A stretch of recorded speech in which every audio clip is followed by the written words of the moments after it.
Part 3 kailan ito, continuation. Paksiw na bisugo kailan. Sarap kailan. Sakto lang yung timpla natin. Ayan oh.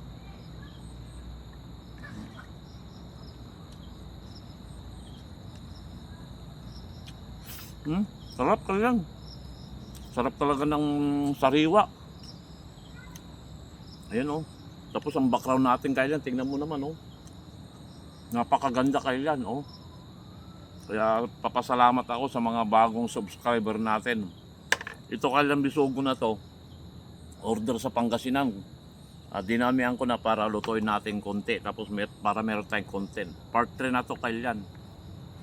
Salamat sa mga subscriber natin kailan. Mga followers. Mga sana huwag kayong mag-skip ng ads kailan. Mas masarap pag magkamay. Bisugo. Sarap. Mas masarap kumain pag nasa farm ka. Taba kailan. Sariwang sariwa. Ayun, pwede rin kwan ito. Sinigang. Pwede rin ihaw.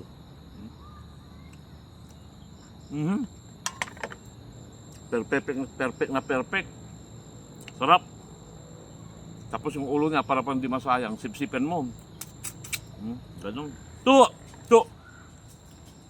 Tapos pakain natin sa aso. May alaga tayong aso rito.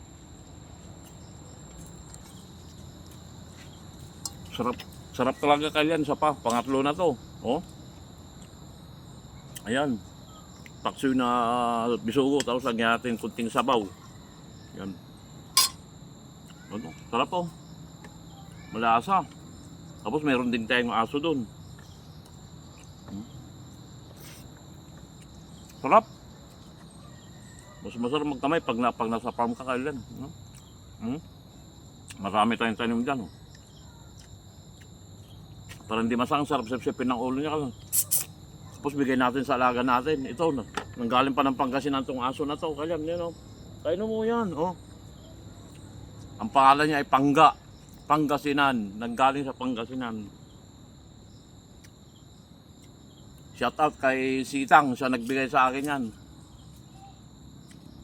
Nang kailan, oh. Bukas.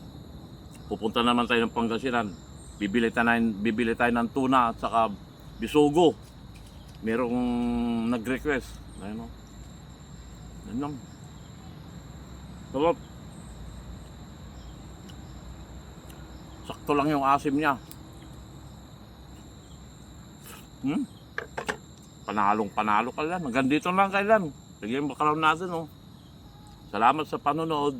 Shout out sa lahat ng mga OFW natin. Salamat sa panonood. I love you all.